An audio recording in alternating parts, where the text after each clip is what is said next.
pagi menjelang siang kepada Bapak Ibu semuanya. Sebelumnya marilah kita panjatkan puji dan syukur kehadirat Tuhan Yang Maha Esa, di mana pada hari ini telah diberikan kesempatan kepada kita sehingga kita dapat berkumpul di tempat yang berbahagia ini. Salawat beriring salam, marilah sama-sama kita saling-salingkan kepada Nabi besar Muhammad SAW yang telah membawa kita dari alam kebodohan kepada alam yang berilmu pengetahuan seperti yang kita rasakan sekarang ini. Baiklah, sama-sama saya ucapkan selamat datang kepada Ibu Kepala Sekolah, narasumber kita, peserta CGP Angkatan 9, dan kepada Bapak Ibu sekalian yang sudah berhadir di tempat yang berbahagia ini. Adapun acara kita pada hari ini adalah diseminasi berbagi praktik baik tentang budaya positif CGP Angkatan 9. Pada kesempatan kali ini saya sebagai moderator tidak akan memperpanjang lagi mukadimahnya, dan saya persilakan kepada Ibu Kepala Sekolah SD Negeri 27 Kutangan untuk menyampaikan sepatah dua kata dan akan membuka acara pada hari ini. Kepada Ibu Kepala Sekolah dipersilakan dengan segala hormat.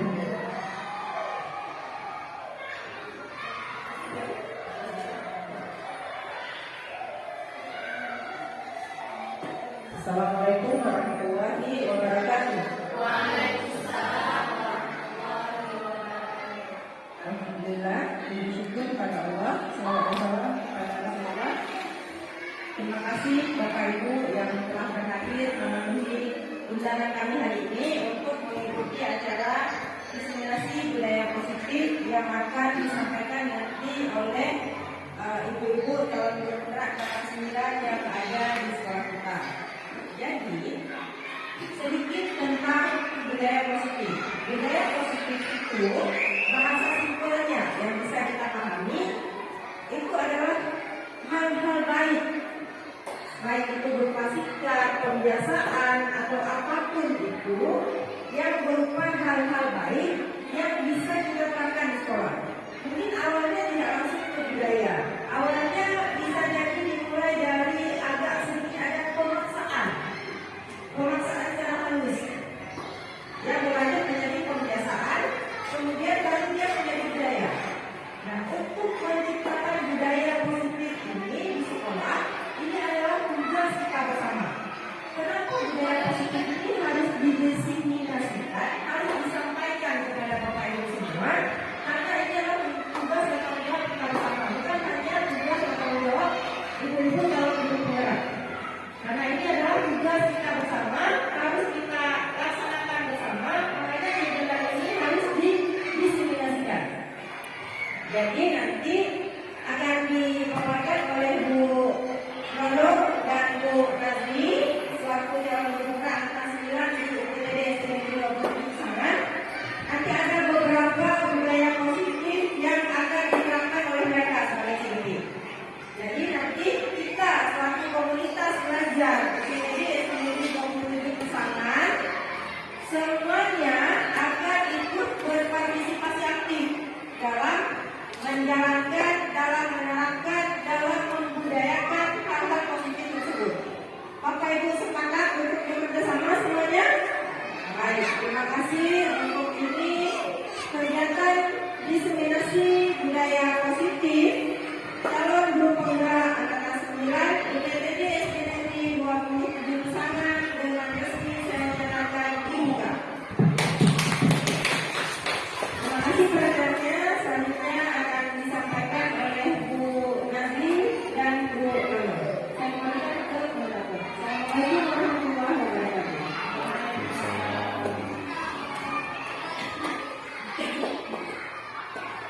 Terima kasih kita ucapkan kepada Ibu Kepala Sekolah SD Negeri 27 Pesangan, di mana beliau telah memberikan sedikit pencerahan kepada kita tentang pentingnya budaya positif. Sebenarnya budaya positif itu sudah ada sejak kita mulai sekolah di sini, bahkan sebelum kita mengajar di sini. Cuma mungkin belum ada namanya. Yang dulunya dikatakan dengan kebiasaan yang kita lakukan tetapi tidak berkelanjutan, yang sekarang telah dinamakan dengan budaya positif. Baiklah, selanjutnya kita akan sama-sama mendengarkan paparan dari narasumber kita yang pertama, yaitu calon guru penggerak angkatan 9. Assalamualaikum warahmatullahi wabarakatuh. Waalaikumsalam warahmatullahi wabarakatuh. Puji syukur, marilah sama-sama kita bacakan kehadirat Allah Subhanahu wa taala yang mana pada siang hari ini telah memberikan kita kesehatan sehingga kita bisa berkumpul di ruangan yang sederhana ini. Salawatullah salam, marilah sama-sama kita sanjung-sanjungkan kepangkuan Nabi besar Muhammad sallallahu alaihi wasallam yang mana telah membawa umat kita dari alam kebodohan ke alam yang berpenuh ilmu pengetahuan seperti yang kita rasakan saat ini. Pertama-tama, penghormatan saya kepada Ibu Kepala Sekolah SD Negeri 27 Pesangan, penghormatan saya kepada rekan-rekan guru yang ada di SD Negeri 27 Pesangan. Sebelumnya saya mengucapkan terima kasih yang sebanyak-banyaknya kepada Bapak Ibu guru yang telah berkenan hadir memenuhi acara saya pada hari ini, yaitu tentang diseminasi budaya positif di sekolah. Perkenalkan, nama saya Nonong Farida Hanum dari UPTD SD Negeri 27 Pesangan, calon guru penggerak angkatan 9 Kabupaten Biren. Nah, Bapak Ibu, pada hari ini saya akan memaparkan sedikit masalah tentang konsep inti budaya positif. Nah, Bapak Ibu, hari ini saya akan memaparkan 8 konsep inti. Yang pertama ada perubahan paradigma belajar, kedua disiplin positif, ketiga nilai-nilai kebajikan, keempat motivasi perilaku manusia, kelima keyakinan kelas, dan keenam 5 kebutuhan dasar manusia. Terus 5 posisi kontrol dan segitiga restitusi. Nah, Bapak Ibu, sebelumnya Bapak Ibu masih semangat nggak? Semangat nggak? Oke, kalau Bapak Ibu semangat, kita senang speaking sebentar ya, senang Bapak ya. Bapak Ibu boleh bangun nggak? Kita speaking ya Bapak Ibu, supaya otak kita makin fresh. Oke, tar dulu ya.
tidak dengan pernyataan yang ada pada slide ini? Nah, yang pertama, hukuman dapat mendisiplinkan anak. Gimana Pak Ibu? Tidak. Setuju? Setuju. Ini menurut Bapak Ibu, ya kan? Oke, kita lanjut.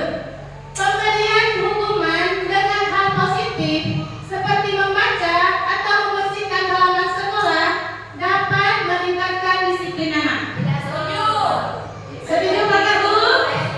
Tidak setuju. Oke. Setuju. Lanjut yang ketiga. Memberikan penghargaan dapat meningkatkan motivasi belajar anak. Setuju Pak Ibu? Setuju. Oke Bapak Ibu. Dari 3 pernyataan ini kita akan menemukan jawabannya setelah kita saya memaparkan budaya-budaya positif yang akan saya paparkan hari ini. Oke Bapak Ibu, kita lanjut. Yang pertama, perubahan paradigma. Oke Bapak Ibu, kita latih lagi ya. Oke, silakan Bapak Ibu semua genggam tangannya seerat mungkin. Oke, nah di sini ada sebuah pernyataan. Anda dan teman-teman Anda akan melakukan kegiatan. Cobalah buka. Oke? Anda adalah A. Tugas Anda adalah mengepalkan salah satu tangan Anda.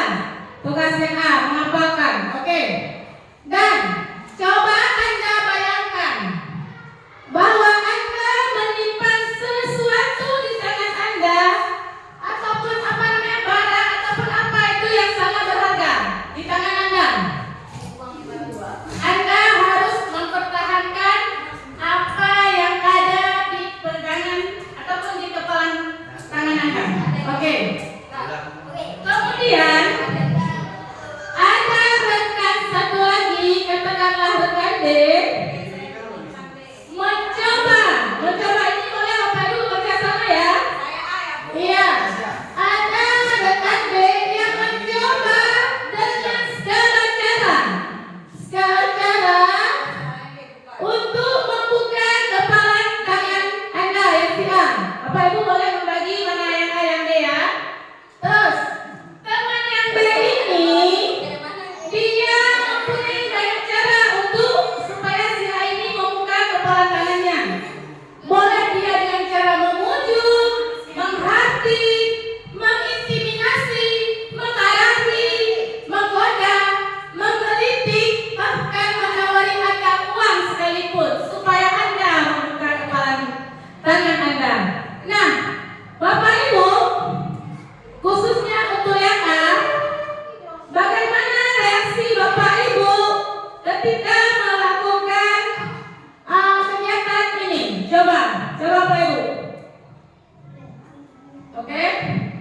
Sudah? Gimana? Maksudnya gini loh Bu. Tadi kan ada si A dan si B. Si A punya sesuatu di kepala tangannya. Ya, oke. Sedangkan si B ini dia ingin mencoba membuka kepala tangan si A. Dia banyak cara membuka supaya itu membuka kepala tangannya yang si A ini. Nah, di sini yang ingin saya tanyakan, apakah yang A ini akan membuka kepala tangannya atau mencoba mempertahankannya? Iya, oke, silakan.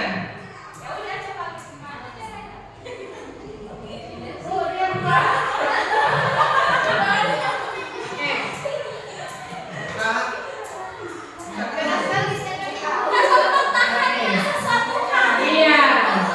Berarti gimana Pak Ibu? Yang lain ini akan apa dia? Maksudnya mau merah atau mempertahankan? Waduh, baik sekali Ibu. Iya.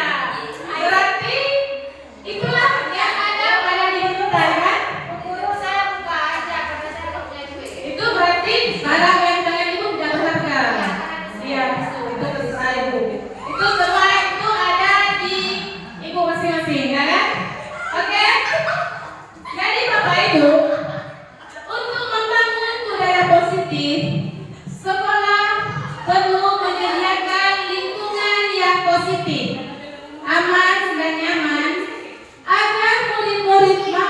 berpikir, bertindak, dan mencipta dengan merdeka, mandiri, dan bertanggung jawab. Nah, salah satu strategi yang perlu ditinjau ulang adalah bentuk disiplin yang dijalankan selama ini di sekolah-sekolah kita. Pembahasan disiplin kali ini akan meninjau teori yang dikemukakan oleh Danny Gosson. Nah, sebelum kita gali lebih lanjut tentang teori disiplin restitusi dari Danny Gosson, mari menyamakan model pemikiran kita dengan disiplin itu sendiri. Nah, Bapak Ibu, ketika kita belajar disiplin, pasti kita mengingat pembentukan karakter yang disebut dengan profil pelajar Pancasila. Bapak Ibu sudah mengetahui kan apa saja profil pelajar Pancasila? Iya, ada 6. Yang pertama, beriman bertakwa pada Tuhan Yang Maha Esa dan berakhlak mulia. Yang kedua, berkebinekaan global. Ketiga, bergotong royong, kreatif, bernalar kritis, dan mandiri. Oke Bapak Ibu, ini ada beberapa ilusi bagaimana guru mengontrol murid. Nah, Bapak Ibu, pada dasarnya kita dapat memaksa murid untuk membuat sesuatu jikalau murid tersebut memilih untuk tidak melakukannya. Walaupun tampaknya kita sedang mengontrol perilaku murid tersebut dengan hal ini, karena murid tersebut sedang mengizinkan dirinya untuk dikontrol saat itu. Nah, seperti tadi Bapak Ibu sebelum kita memulai yang kesini, Bapak Ibu kan sudah membuat kepala tangan. Sebuah kepala tangan yang ada barang berharga di tangan Bapak Ibu. Nah, itu merupakan salah satu kontrol diri Ibu bagaimana cara mempertahankan yang ada di dalam kepala tangan Bapak Ibu tadi. Ya kan? Kalau emang dia itu sangat berharga, pasti kita akan mempertahankan dengan sekuat tenaga. Walaupun apapun yang ada orang lain untuk membuka kepala tangan kita pasti tidak akan membuka kepala tangan kita, karena itu memang ada sesuatu hal yang ada di tangan kita yang mesti kita harus pertahankan. Nah, selanjutnya Bapak Ibu, ilusi bahwa kritik yang membuat orang merasa bersalah dapat menguatkan karakter. Nah, menggunakan kritik dari rasa bersalah itu untuk mengontrol murid menunjuk pada identitas gagal Bapak Ibu. Mereka belajar hanya untuk merasa buruk tentang diri mereka, mengembangkan dialog diri yang negatif. Selanjutnya, ini ada ilusi bahwa orang dewasa memiliki hal untuk memaksa. Nah, banyak orang dewasa yang percaya bahwa mereka memiliki tanggung jawab untuk membuat murid berbuat hal-hal tertentu. Apa yang dilakukan dapat diterima selama berdasarkan sebuah pengukuran kinerja. Pada saat itu pula, orang dewasa akan menyadari bahwa perilaku memaksa tidak akan efektif untuk jangka waktu yang panjang dan sebuah hubungan perusahaan akan terbentuk. Kenapa terbentuk perusahaan Bapak Ibu? Karena kita memaksa. Walaupun orang itu melakukan, kalau dengan pasangan pasti ada rasa dendam, ya kan? Karena memaksa, mau, tapi karena memaksa seperti ada rasa yang lain lah. Baik, rasa dendam sehingga akan terjadinya sebuah perusahaan. Nah, selanjutnya Ki Hajar Dewantara mengibaratkan peran pendidik ini seperti seorang petani Bapak Ibu. Kalau tukang kebun di mana anak-anak ini seperti biji tumbuhan yang disemai dan ditanam di lahan yang telah disediakan. Anak-anak ini ibaratkan ibu-ibu bagaikan biji jagung yang ditanam. Jika biji jagung ditempatkan di tanah yang subur dengan mendapatkan sinar matahari dan pengairan yang baik, maka meskipun biji jagung itu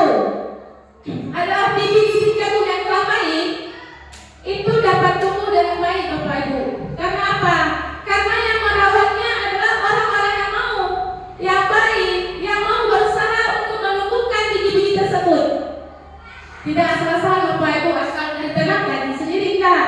Intinya ini ada disiram, ada diberi pupuk sehingga ini yang tadi walaupun kurang bagus akan menjadi jagung yang lebih bagus. Itulah Bapak Ibu. Itu diibaratkan untuk kita Bapak Ibu. Kita ini sebagai guru berarti diibaratkan sebagai petani. Kalau kita sampai anak-anak kita dengan baik, kita beri dia, kita tuntun dia ke arah yang baik, insya Allah anak itu akan tumbuh dengan baik juga. Walaupun mereka belum terbiasa dengan apa yang kita katakanlah, mereka mungkin belum bisa mengenal huruf, tetapi dengan kita menuntun mereka, kita mengajari mereka dengan cara yang yang diajarkan oleh Haji dengan cara yaitu dengan menuntun. Insya Allah anak-anak yang tadi nggak bisa, insya Allah akan bisa. Begitu Bapak Ibu. Nah, Bapak Ibu.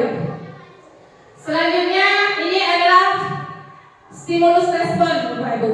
Nah, Bapak Ibu bisa melihatnya di layar ini ada stimulus respon tentang dunia dan teori kontrol tentang dunia.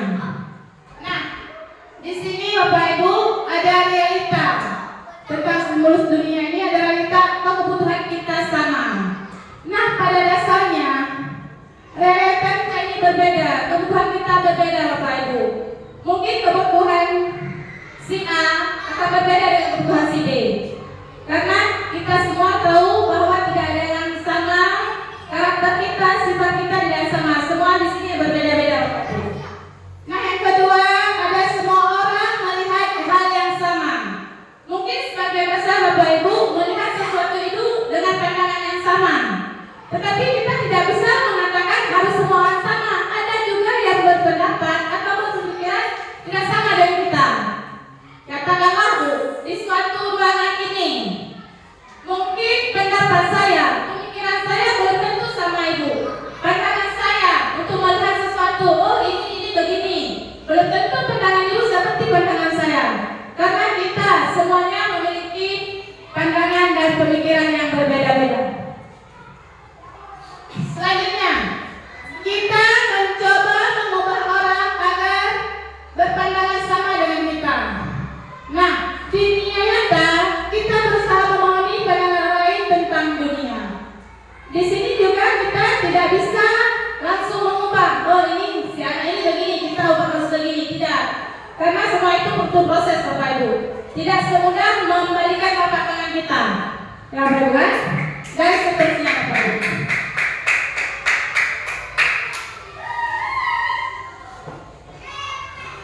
Jadi Bapak Ibu yang kedua tentang disiplin positif dan nilai-nilai kebajikan.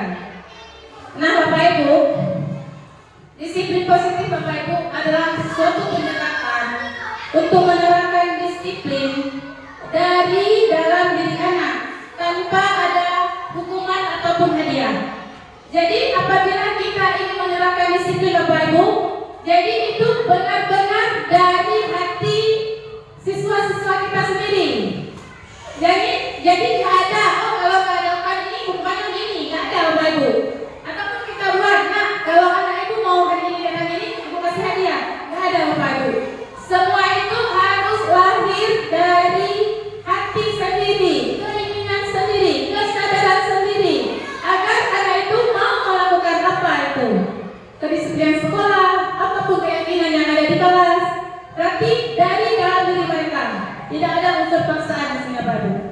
Jadi kita Bapak Ibu nilai-nilai atau keyakinan dan kebiasaan-kebiasaan di sekolah yang berpihak pada murid agar murid dapat berkembang menjadi pribadi yang kritis, penuh hormat dan tanggung jawab.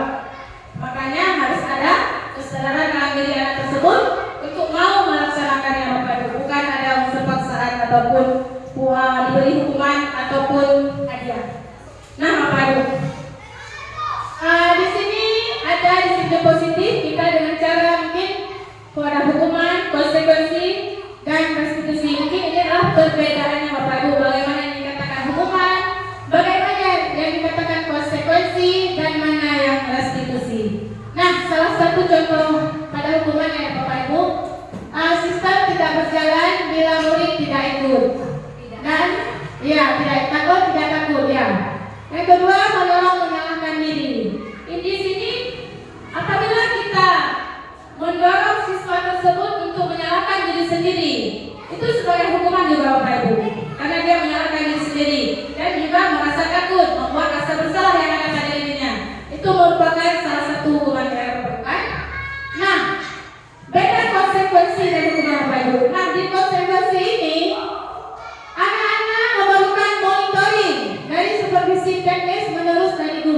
Jadi kita sebagai guru harus mengatur anak-anak. Mungkin kita melakukan kesepakatan dengan anak-anak tentang sebuah hal yang sudah disepakati. Misalnya, apabila kita datang terlambat, misalnya sama anak-anak, mungkin kita melakukan konsekuensi. Jadi yang membuat konsekuensi itu bukan gurunya, tetapi siswanya dulu, anaknya dulu.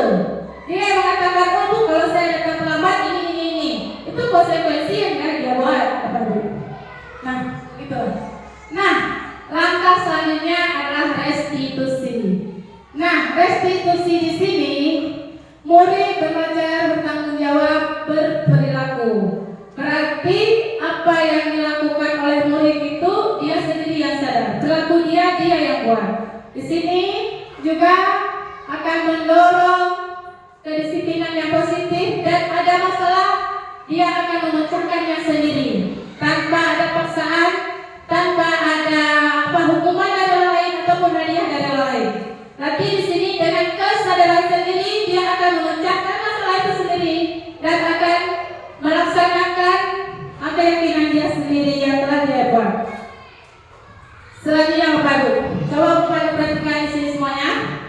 Ini adalah sebelah situ adalah bentuk-bentuk tindakan guru, sebelah sini adalah hukuman dan konsekuensi. Nah Bapak Ibu, sudah lihat Bapak Ibu? Oke, saya ingin bertanya Bapak Ibu. Dari pernyataan nomor 1, mencatat 100 kali di dalam buku kalimat, saya tidak akan terlambat lagi karena terlambat ke sekolah. Itu merupakan apa Bapak Ibu? Konsekuensi. Oke. Nah, apa beda dengan murid diminta push up 15 kali karena tidak menggunakan masker di sekolah? Apa itu Bapak Ibu? Hukuman. Nah, apa beda konsekuensi yang ada di pernyataan nomor 1 dengan hukuman yang ada di pernyataan nomor 3 Bapak Ibu? Kalau hukuman dia menyiksa anak. Ya, terus? Konsekuensi itu berarti mereka istilahnya Kasih keringan. udah dijawab sama. Ya, mungkin Bapak Ibu seperti inilah.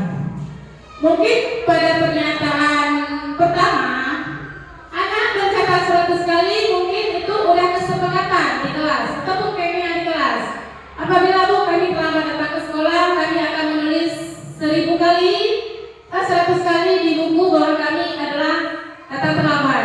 Itu mungkin sudah keyakinan ataupun kesepakatan yang ada di kelas masing-masing. Nah, kalau pada murid diminta push up 15 kali tidak menggunakan masker, itu adalah salah satu dalam hukuman yang dibuat oleh guru. Apabila tidak menggunakan masker, push up 15 kali, itu adalah hukuman Bapak Ibu, bukan kesepakatan. Ini adalah salah satu yang sudah diatur, maksudnya kesepakatan dari semua pihak, bukan keyakinan bersama Bapak Ibu. Mungkin itu sebuah gambaran apa perbedaan antara pernyataan nomor 1 dan nomor 3 Bapak Ibu. Oke. Nah, jadi Bapak Ibu, nilai-nilai kebajikan itu akan timbul dengan sendirinya apabila kita ada unsur intrinsik dari dalam diri kita. Kita tidak perlu memaksa seperti kata tadi, tidak memberi sebuah hukuman, tidak usah mengasih hadiah, karena semua itu adalah hanya sebentar saja. Nah, disiplin positif ini Bapak Ibu akan melahirkan nilai-nilai kebajikan seperti tadi juga pembentukan profil pelajar Pancasila yang ada dan dimensinya Bapak Ibu.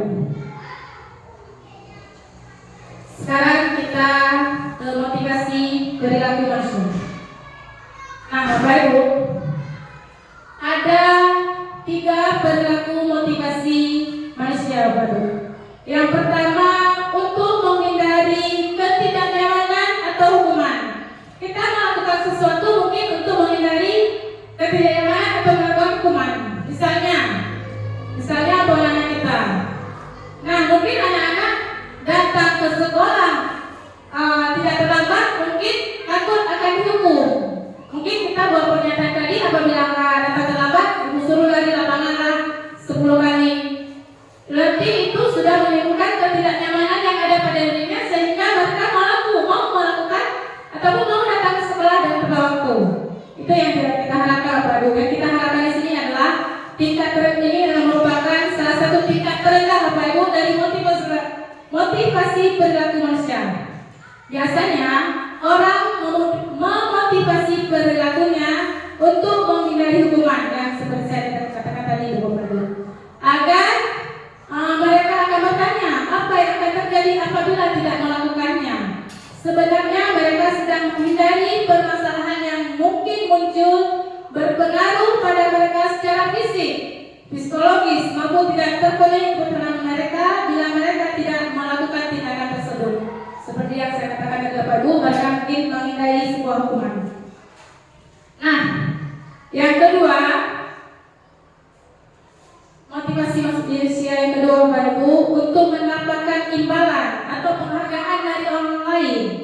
Kita mungkin melakukan sesuatu Bapak Ibu punya imbalan, ingin mendapatkan imbalan. Oh saya mau disuruh ke sana, kasih duitlah 100.000. Saya mau disuruh ke sana, oh dikasih hadiah baju baru. Sebenarnya itu Bapak Ibu merupakan imbalan yang diharapkan. Sebenarnya itu tidak baik Bapak Ibu ya. Nah di sini dijelaskan Bapak Ibu. Salah satu tingkat di atas motivasi yang pertama di sini, orang berperilaku untuk mendapatkan imbalan atau penghargaan dari orang lain. Orang dengan motivasi ini akan bertanya, apa yang akan saya dapatkan apabila saya melakukannya. Mereka melakukan sebuah tindakan untuk mendapatkan pujian dari orang lain yang menurut mereka penting dan mereka letakkan dalam dunia berkualitas mereka. Mereka juga melakukan sesuatu untuk mendapatkan hadiah, pengakuan atau imbalan. Jadi Bapak Ibu, motivasi ini adalah motivasi eksternal dari luar Bapak Ibu, bukan dari dalam diri Bapak. Selanjutnya, nah, yang ini adalah motivasi untuk menjadi orang yang mereka inginkan dan menghargai diri sendiri. Nah Bapak Ibu, orang dengan motivasi ini akan bertanya, akan menjadi orang yang seperti apa apabila saya melakukannya. Mereka melakukan sesuatu karena nilai-nilai yang mereka yakini dan dihargai, dan mereka melakukannya karena mereka ingin menjadi orang yang melakukan nilai-nilai tersebut meyakini mereka. Ini adalah motivasi Bapak Ibu yang membuat seseorang memiliki disiplin positif, karena motivasi berperilaku bersifat internal bukan eksternal. Seperti saya katakan tadi Bapak Ibu, motivasi yang sebaiknya itu yang dalam hati sendiri, yang timbul dari kesadaran kita masing-masing untuk berbuat sesuatu. Yang maksudnya kalau internal itu dalam hati, dalam diri kita, Bapak Ibu. Oke, kita lanjut. Oke. Nah, Bapak Ibu, di sini ada identitas gagal dan identitas sukses.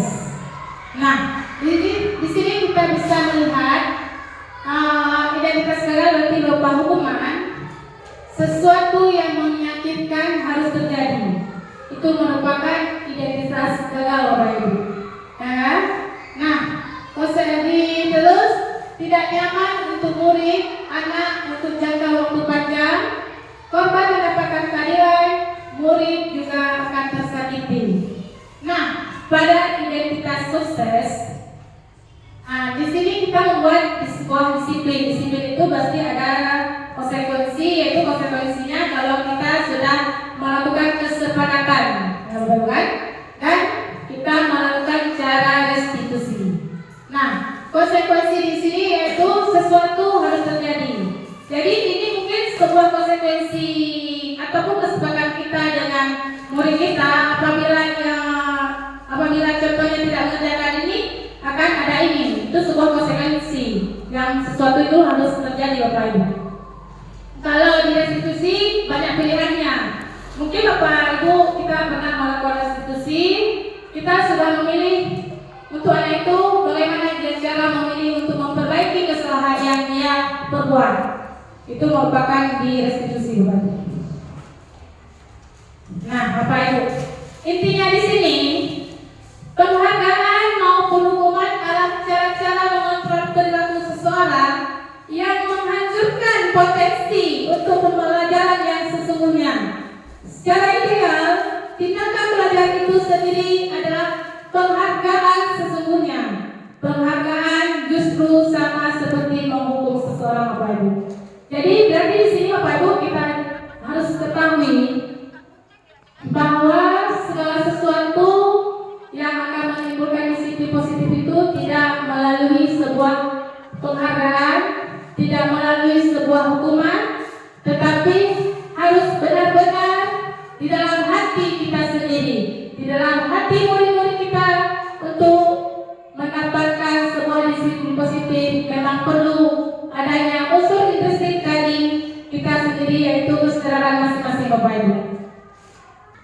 Oke Bapak Ibu, penghargaan Bapak Ibu dapat menurunkan kualitas. Nah, seperti pengamatan yang dilakukan pada sekelompok mahasiswa yang sedang melakukan kerja praktek di sebuah serangkaian di universitas. Saat itu mereka sedang belajar menuliskan sebuah artikel tentang sebuah judul berita utama, Bapak Ibu. Seiring waktu, mahasiswa atau mahasiswi tersebut semakin mampu bekerja dengan cepat.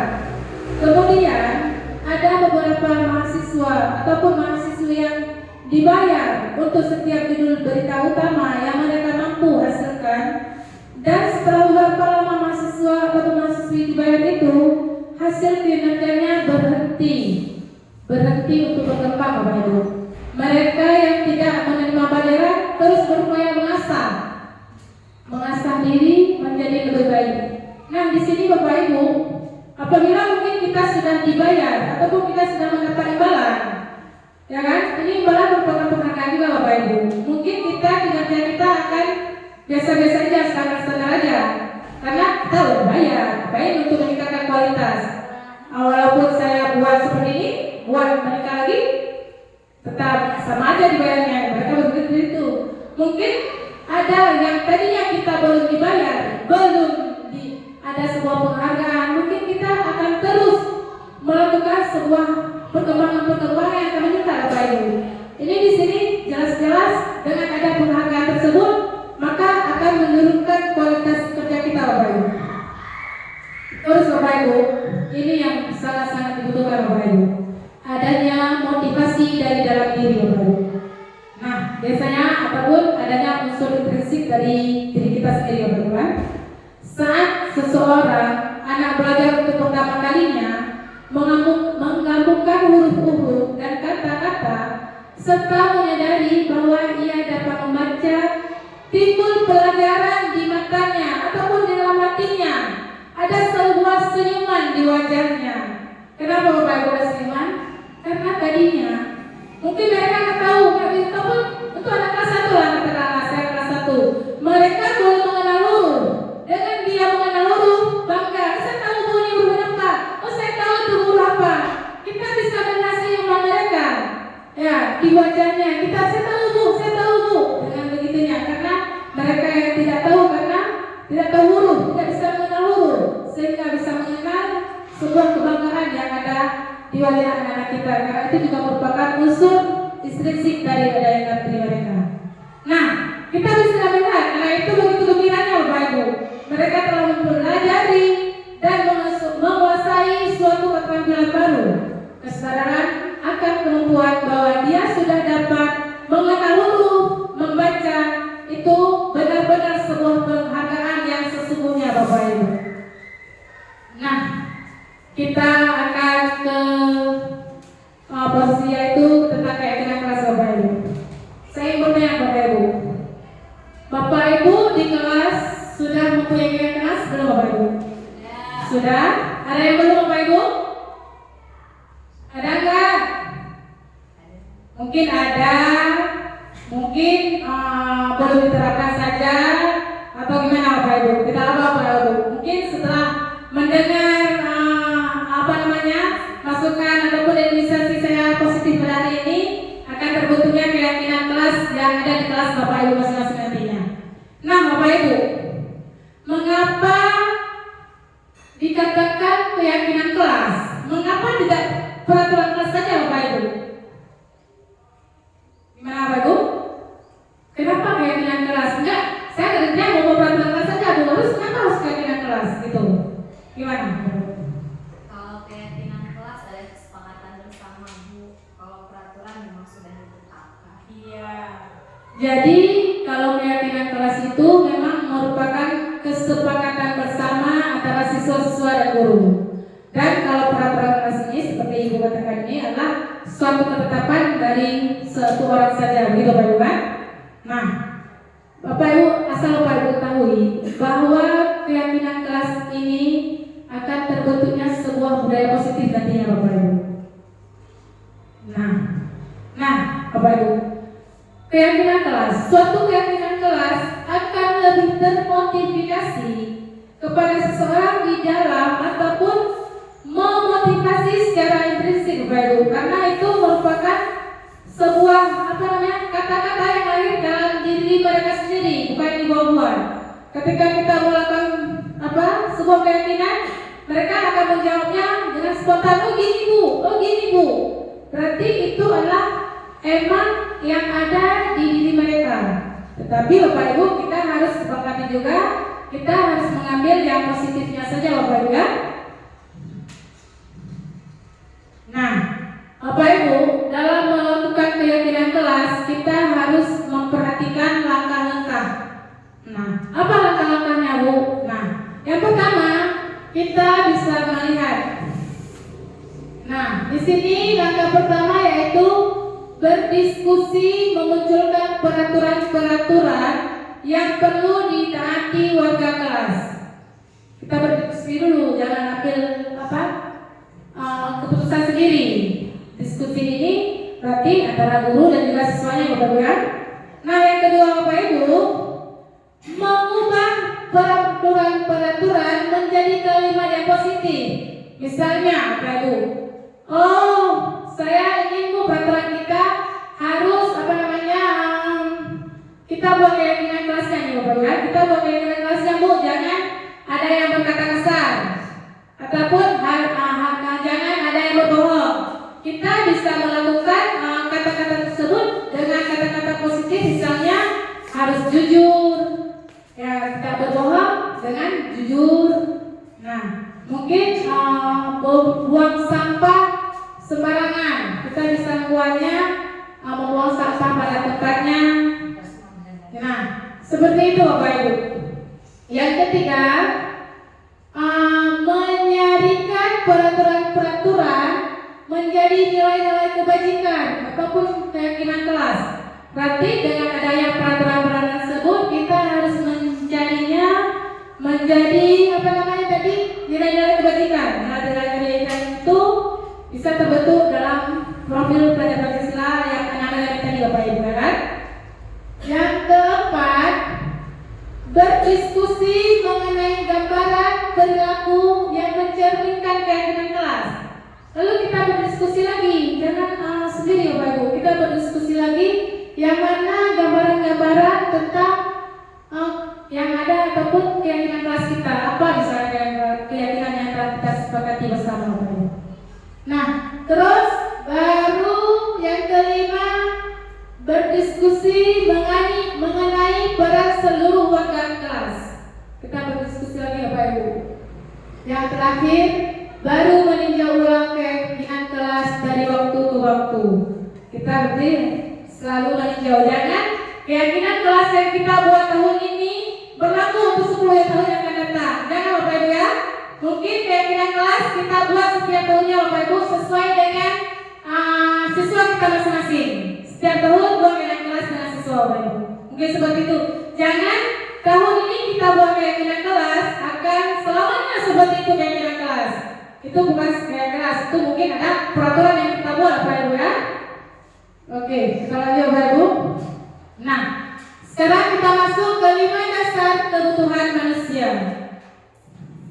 Nah Bapak Ibu, ada 5 dasar kebutuhan manusia Bapak Ibu. Yang pertama, kebutuhan bertahan hidup. Yang kedua, kasih sayang dan rasa diterima. Yang ketiga, penguasaan. Keempat, kebebasan. Dan yang kelima, kesenangan. Nah Bapak Ibu, yang pertama adalah kebutuhan bertahan hidup.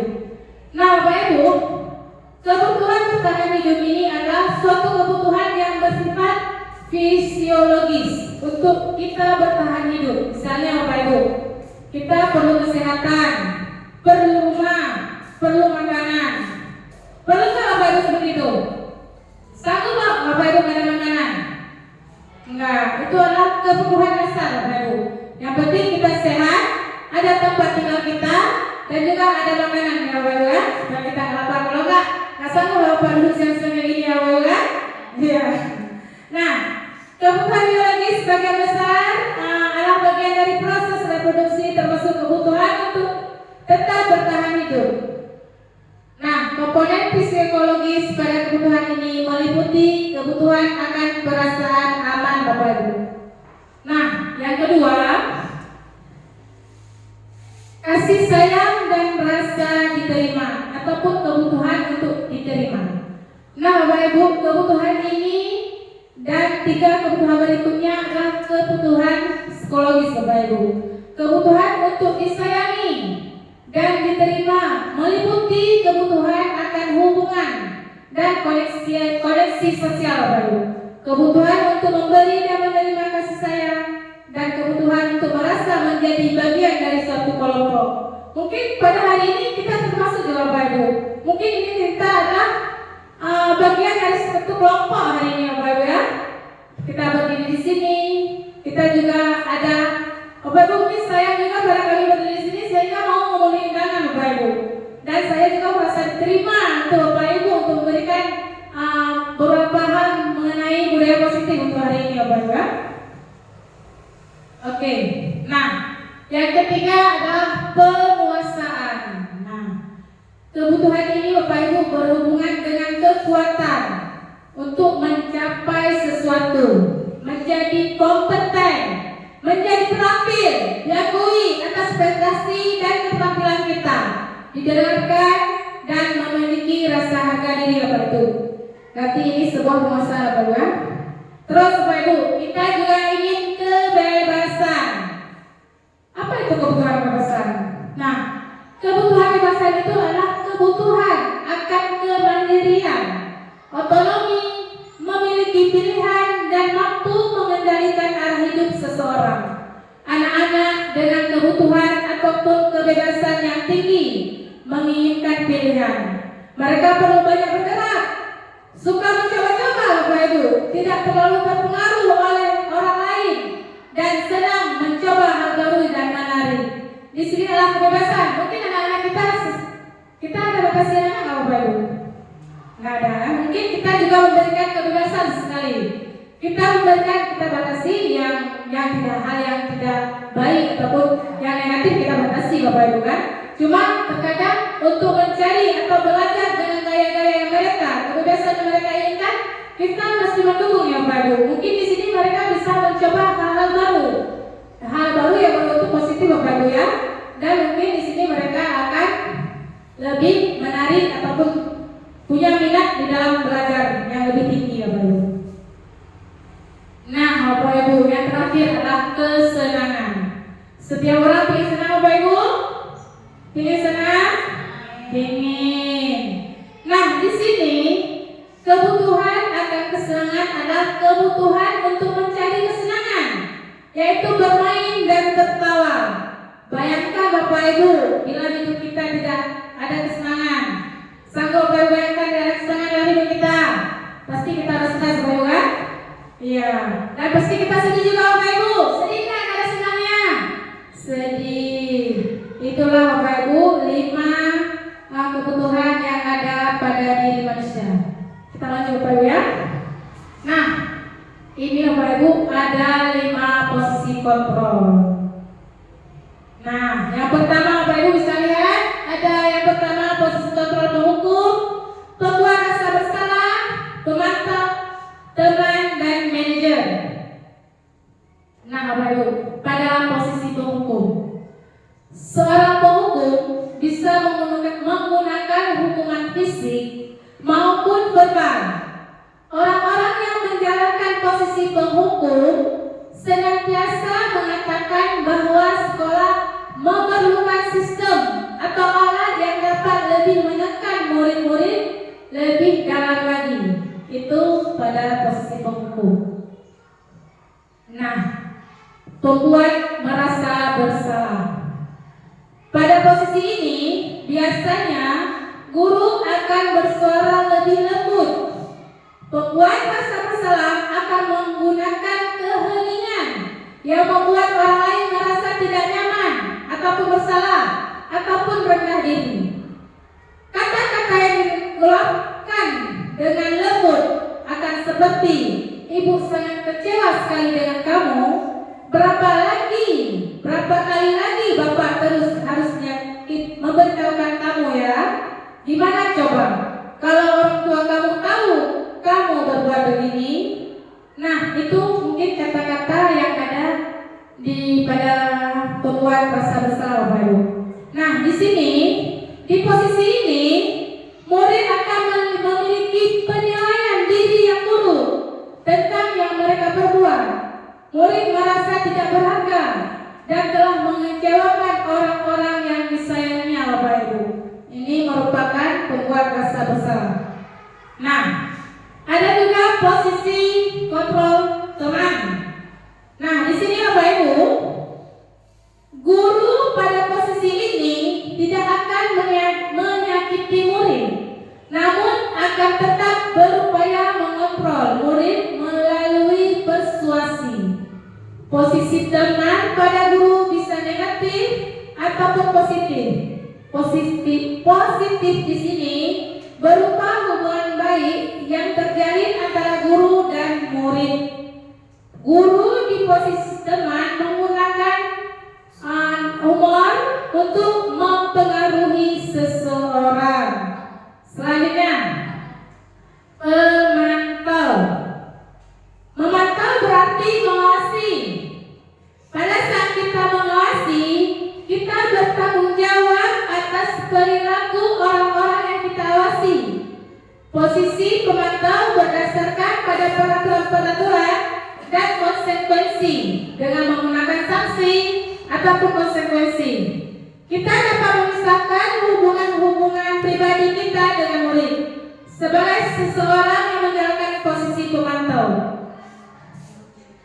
Pertanyaan Bapak Ibu, bagaimana peraturan yang kita buat untuk posisi pemantau ini? Dan apa yang telah kamu lakukan? Sanksi atau konsekuensi apa? Mungkin ini kata-kata yang diajukan oleh sebagai seorang guru pada posisi pemantau, Bapak Ibu. Peraturannya apa? Apa yang akan kamu lakukan? Sanksi atau konsekuensi apa, Bapak Ibu? Tolong kata-katanya dulu. Nah, yang terakhir Bapak Ibu, manajer. Nah, pada posisi manajer ini adalah posisi di mana guru berbuat sesuatu bersama dengan murid, mempersilahkan murid mempertanggungjawabkan perilakunya, mendukung murid agar dapat menemukan solusi atas permasalahannya sendiri. Sebagai manajer telah memiliki keterampilan di posisi teman maupun pemantau, dan dengan demikian bisa jadi di waktu tertentu kembali kepada posisi kedua bila diperlukan. Nah, Bapak Ibu, untuk lebih jelasnya kita bisa melihat sebuah video tentang 5 posisi kontrol, Bapak Ibu. Oke, Bapak Ibu, inilah videonya. Ibu dan Bapak guru hebat dalam penerapan disiplin positif restitusi. Salah satu program yang dikembangkan adalah 5 posisi kontrol. 5 posisi kontrol dalam restitusi adalah proses perjalanan seorang pendidik agar dapat mengenali dirinya. Pada video kali ini, kita akan membahas tentang 5 posisi kontrol yang dikembangkan oleh Diane Gosser dan contoh penerapannya.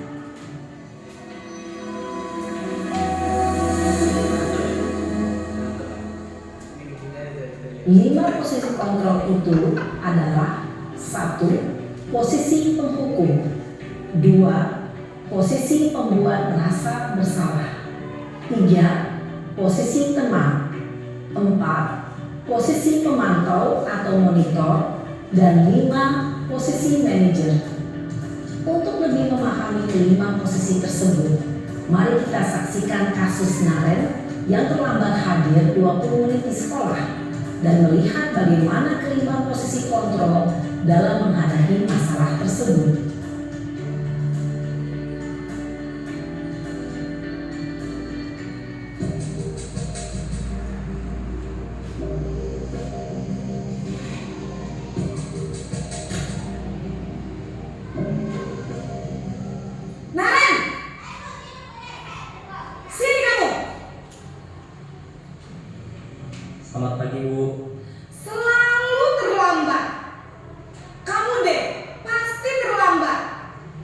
Bu, saya Apa?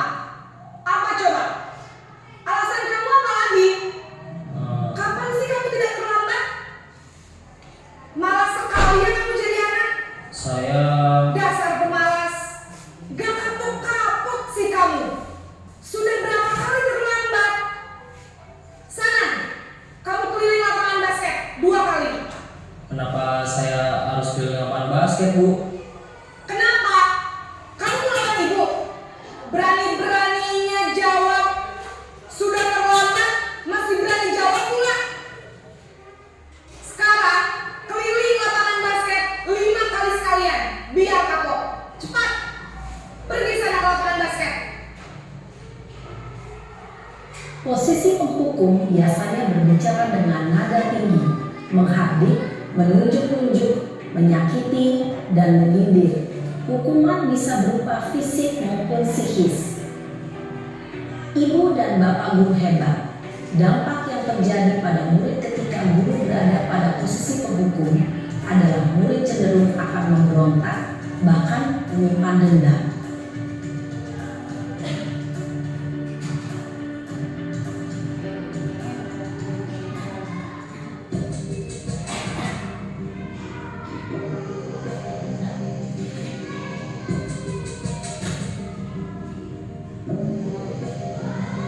Naren!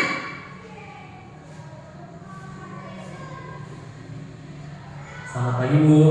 Naren. Kamu kenapa terlambat lagi, nak? Ya Tuhan, Naren. Kamu senang ya bikin ibu susah ya? Kalau kamu terlambat lagi, nanti ibu yang ditegur bapak kepala sekolah, nak. Disangka ibu tidak bisa membina kamu. Duh, gimana ini? Maaf, Bu. Duh, Gusti Naren. Kamu suka ya kalau ibu ditegur bapak kepala sekolah? Terus, sekarang ibu harus tulis apa ini di buku absen? Ini kamu sudah sering terlambat loh. Ibu harus apa coba? Maaf, Bu. Maaf sekali. Ya sudah, lain kali jangan bikin ibu susah lagi ya, nak ya. Ibu tidak akan kuat lagi kalau kamu begini terus. Bisa jantungan kalau ibu tegur bapak kepala sekolah. Sana cepat ke kelas. Maaf ya, Bu. Maaf sekali.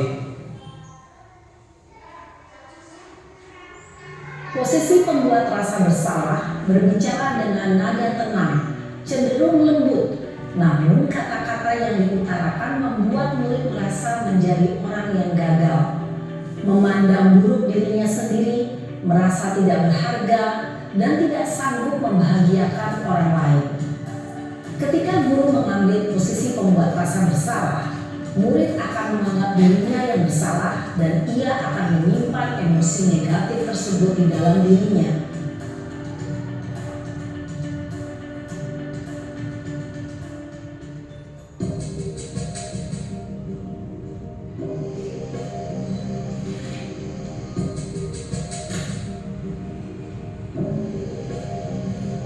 Naren!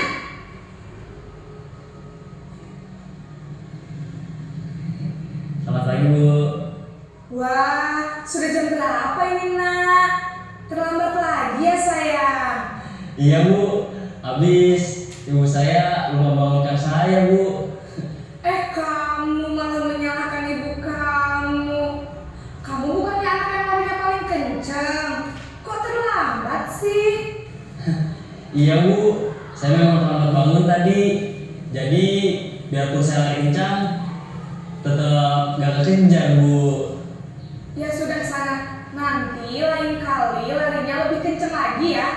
Biar gak terlambat lagi. Bikin seneng ibu. Demi ibu. Bisa kan?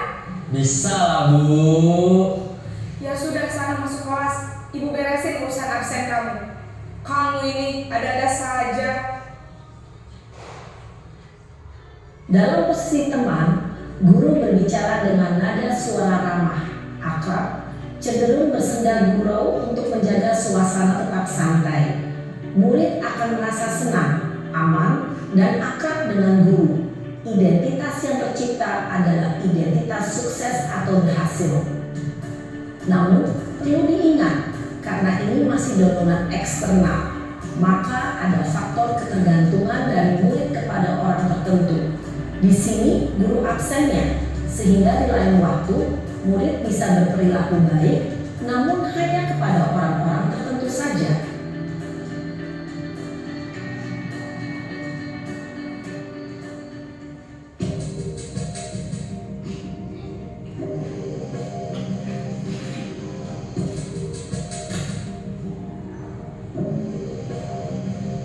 Naren!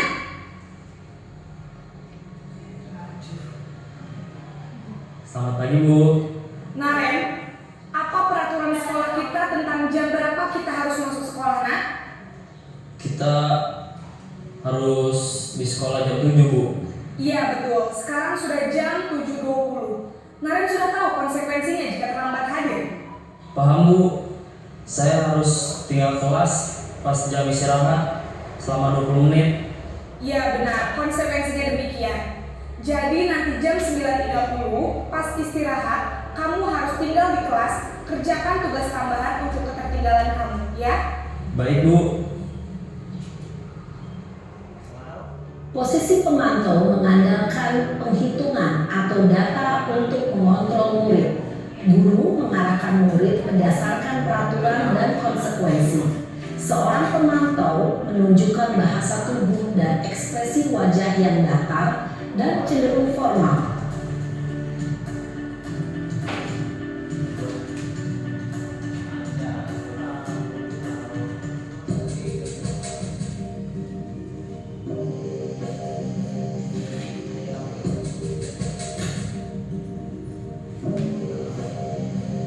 Naren!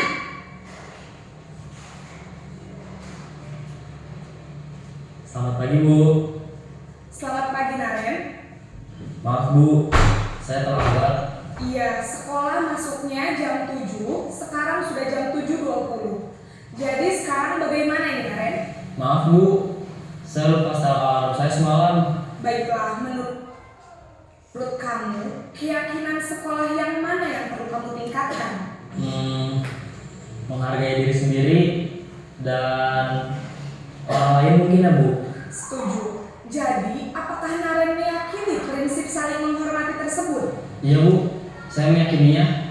Apakah Naren bersedia memperbaiki masalah keterlambatan ini? Bersedia, Bu. Bagaimana kamu akan perbaiki masalah keterlambatan ini? Saya akan coba untuk tidak lupa menyetel alarm saya, Bu. Baik, kalau Naren lupa menyetel alarm di rumah, ada orang yang kira-kira bisa bantu mengingatkan tidak?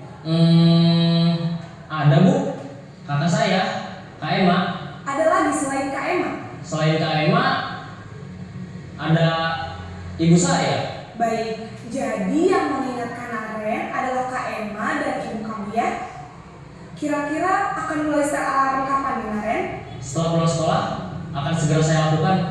Baik, jadi Naren akan setel alarm untuk bangun besok pagi dan akan diingatkan oleh kakak dan ibunda Naren, ya? Ada lagi yang mungkin perlu dilakukan, Naren, agar tidak terlambat bangun lagi? Tidak ada, Bu. Baik, Naren, terima kasih untuk kerjasama kamu. Sekarang kamu perlu kembali ke kelas untuk belajar. Baik, Bu. Terima kasih. Posisi manajer adalah posisi kontrol yang disarankan untuk membimbing murid memiliki sikap disiplin yang positif, yaitu murid yang mandiri, bertanggung jawab, dan dapat memecahkan masalah. Tujuan dari posisi ini adalah agar murid dapat berefleksi atas tindakannya. Guru akan dengan tulus memberikan pertanyaan-pertanyaan bermakna sehingga membuat murid dapat belajar dari kesalahannya dan mencari sebuah solusi untuk menyelesaikannya. Ibu dan bapak guru hebat, setelah mengamati adegan kelima posisi kontrol tadi, kira-kira posisi mana yang paling ideal? Posisi mana yang dapat menunjang motivasi intrinsik murid? Ya, tentu posisi manajer. Posisi ini memang posisi ideal yang ingin dituju setiap pendidik. Pada posisi inilah, guru dapat menerapkan disiplin positif yang berpihak pada murid, yang memerdekakan murid. Perjalanan seorang pendidik tentunya tidak mudah untuk sampai pada posisi seorang manajer. Namun, tujuan kita pasti, yaitu menciptakan murid-murid yang mandiri, merdeka, dan bertanggung jawab. Semoga penggambaran 5 posisi kontrol yang telah diperlihatkan ini dapat menjadi ajang refleksi bagi kita semua, agar dapat terus mengasah dan menerapkan disiplin positif yang memerdekakan murid. Mari terus berlatih dan bersemangat. Selamat menerapkan. Salam dan bahagia Ibu dan Bapak Guru hebat.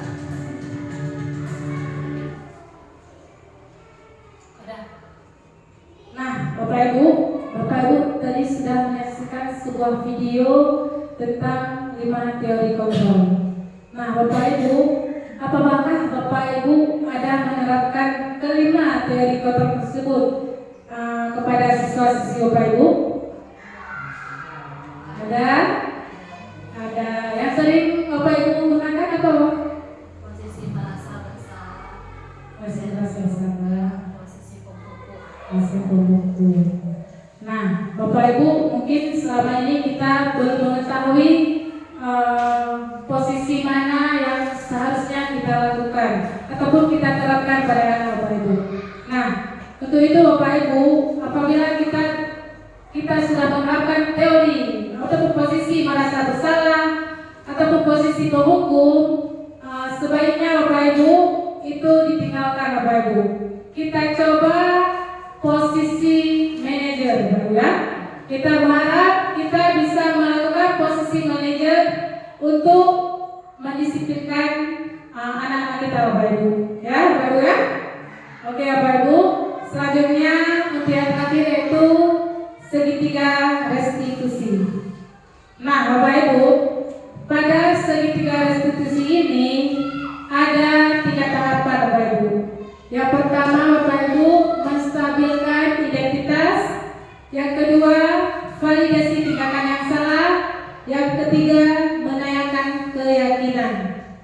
Nah Bapak Ibu, di sini ada sekelas contoh-contoh tentang segitiga restitusi Bapak Ibu.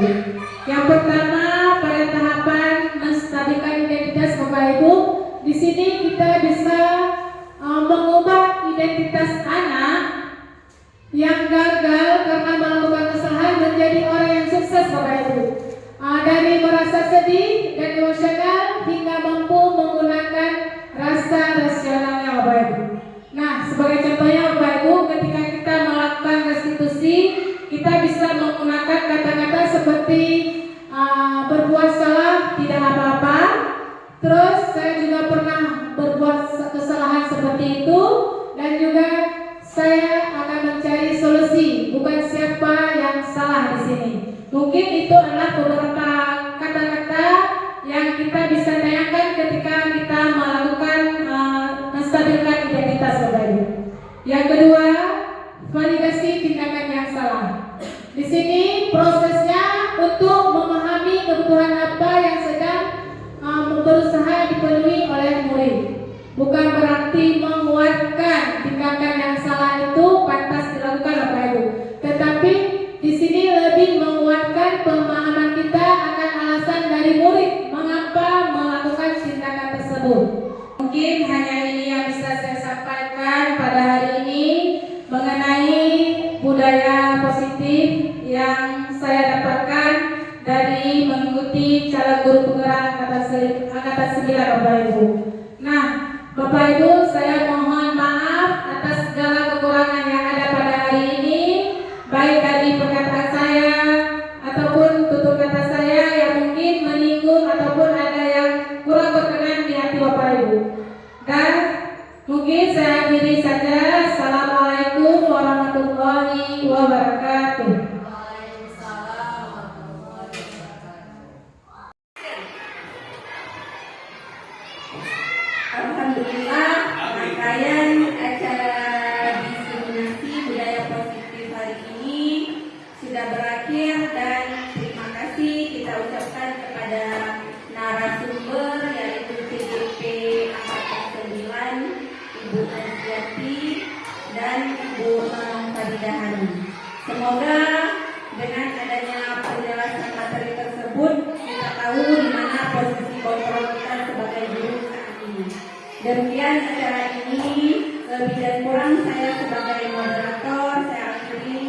Wabillahi taufiq wal hidayah. Assalamualaikum warahmatullahi wabarakatuh.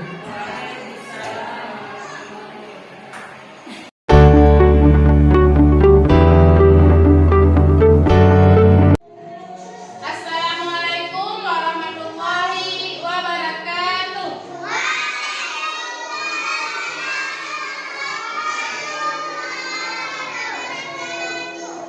Oke, anak ibu, pada hari ini kita akan membuat keyakinan kelas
Thank